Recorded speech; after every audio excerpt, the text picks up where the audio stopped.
Welcome back to Smok'n Jay's Garage. Today I have a 2011 Chevy Cruze. We're going to do an oil change on it. This is actually one of my subscribers' cars, and she was nice enough to let us change the oil on it for her and do a video for you. So I have this weird glove here because I'm so afraid of the coronavirus. Actually, it's something new I'm trying out because I've always pulled off my oil plug and then I get drip a little bit of oil down my hand as I'm trying to pull it off, and I thought, yeah, I'm going to try wearing a glove, and then I'll just pull it off and be done. So, like I said, we got a 2011 Chevy Cruze over here, so we're going to, I jacked it up because I'm too big to fit underneath there. You don't have to jack it up if you can fit underneath it or if you have car ramps. If you do jack it up, though, make sure you put a jack stand under it. We've got a jack stand under there, too. I left the jack in place so I don't have to find the spot again, but make sure that you put a jack stand on if you're going to crawl under a car. Don't just trust the jack. So we're going to crawl under there right now, and we are going to pull out our drain plug first thing. Actually, we're going to take the oil cap off first because that is going to allow air to flow through. It's going to make it flow out better. Put that where we don't lose it. All right, so we need a 10 millimeter, and we're going to pull out our drain plug. If you look under here, I think maybe you can see that. Right here is our drain plug. We're going to go righty-tighty, lefty-loosey.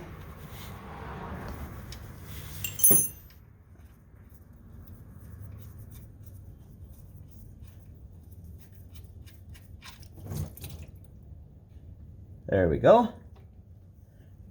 Now normally I would have a rag already ready, but I forgot since I've got this nifty frickin' glove on. So now I've got a glove that's all oily, and I don't have my rag. So we're gonna let that drip for a little bit, and I'm gonna go ahead,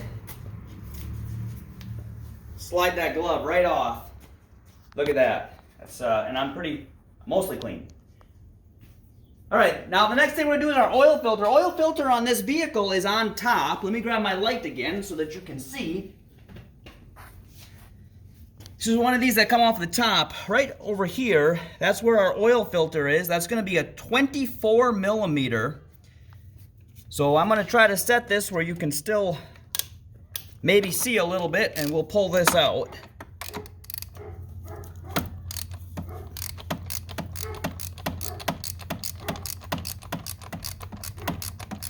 This whole top is going to unscrew, and then we've got a paper filter inside here.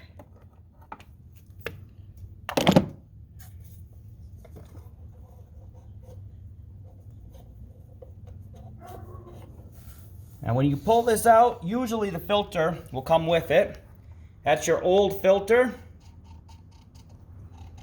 Let's just slide that off. There we go. And then we'll replace that with a new filter. You can see this was pretty bad. She's about 1,000 miles over her oil change. So that's not bad. Some people really like to push it. I'm going to need a few minutes. I'm going to let all this oil drain out here, and then we'll come back as soon as we're ready to put oil in and put the new filter in, put the plug back in. So we'll be back in a minute. All right, we're going to pull this filter out. It clips in place. You can see one side of the filter clips, and then the other side doesn't. The clip obviously clips into there. We got a little bit of oil in here. I'm going to dump this out.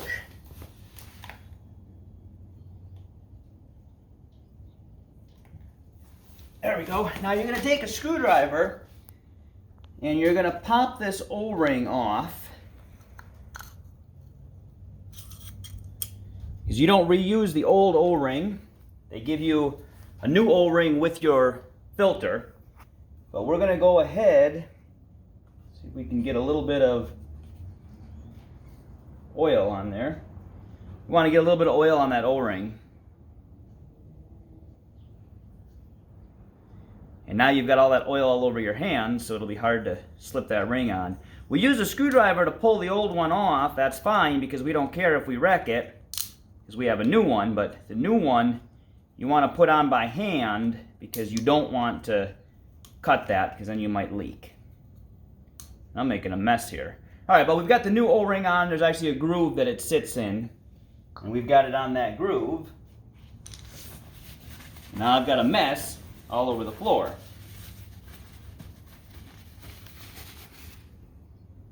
But we'll clean that up later. I'm just going to wipe this off. I did get some oil on it. And our new filter, remember we've got the clip side. We're just going to pop that in place. Push it down, you'll hear that little click. That means you're good to go. Now I should hold it in so you can drop that straight down in there, screw that back in. Now if you look there, you can see where we've got to get that filter right over the top. The filter's going to slide right inside of there. Just like so. And that'll screw down. And we are going to just snug that up a little bit. You don't need to crank it real tight. Just make sure that it's snug.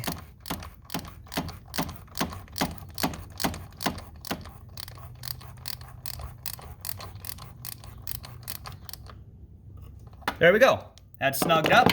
Now we are going to go back underneath and we're going to put our plug back in. Now our plug, I wiped it all off. If you look at it, check your O-ring there. Make sure that's in good shape.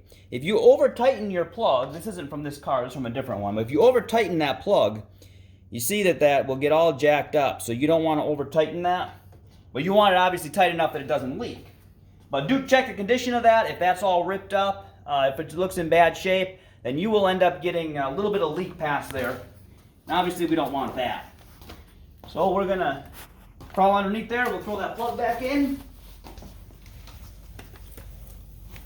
You can see we've got the oil out. I'm going to just wipe that little bit. Just wipe this off here a little bit.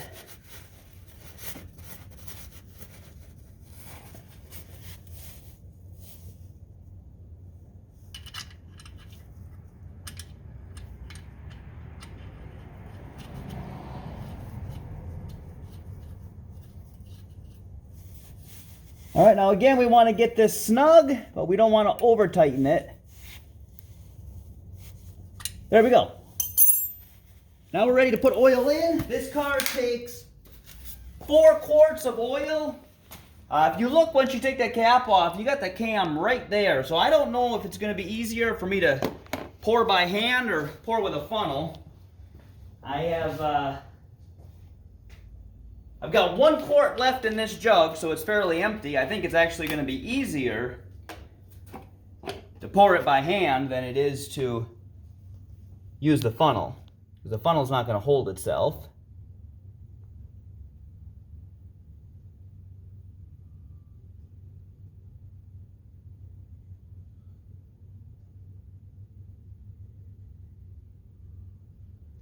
Pour that in, try not to make a mess.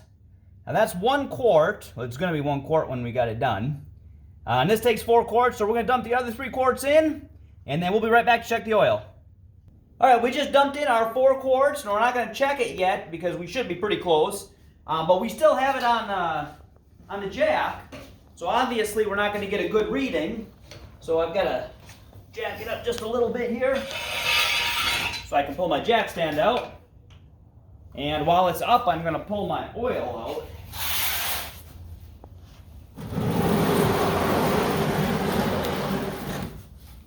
And I suppose no sense in crushing my flashlight.